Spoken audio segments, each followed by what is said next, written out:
लालच बुरी बला। एक गांव में 4 मित्र रहते थे। वे बहुत गरीब थे, अपनी दुर्दशा के कारण चिंतित रहते थे।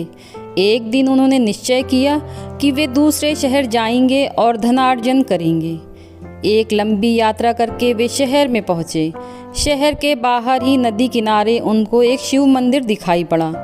उन्होंने नदी में स्नान किया एवं दर्शन के लिए मंदिर गए। जब वे मंदिर से बाहर निकले, उनकी मुलाकात एक साधु से हुई। उन्होंने झुककर साधु को प्रणाम किया और उनसे आशीर्वाद मांगा। साधु ने उनसे पूछा, तुम लोग कहाँ जा रहे हो और किस इच्छा से यात्रा पर निकले हो?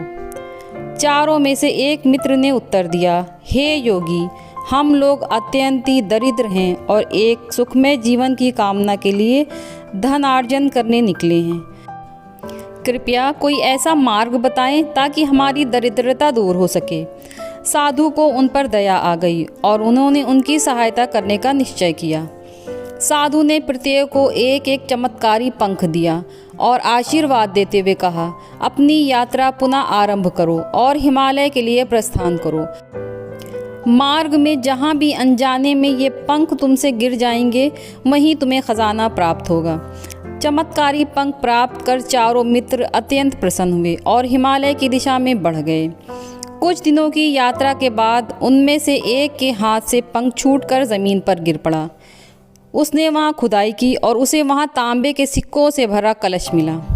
वो खुशी से चिल्लाया, देखो मुझे खजाना मिल गया, चलो हम इसे बांट लें। परंतु उसके मित्रों को संतोष नहीं हुआ और उन्होंने अपनी यात्रा जारी रखने का निश्चय किया। अतः वो अकेले ही घर लौट गया।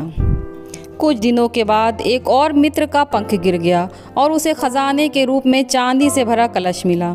उसने अपने मित्रों से कहा, चांदी तांबे से ज़्यादा मूल्यवान है, अतः हमें वापस लौट जाना चाहिए। उसके मित्रों ने उत्तर दिया, मित्र, तुम्हें तुम्हारे भाग का धन प्राप्त हो गया, परंतु अभी हमें हमारे भाग का धन मिलना बाकी है, अतः तुम अपने धन के साथ वापस लौट जाओ। हमें अपनी यात्रा जारी रखनी होगी। दूसरा मित्र भी वापस लौट गया।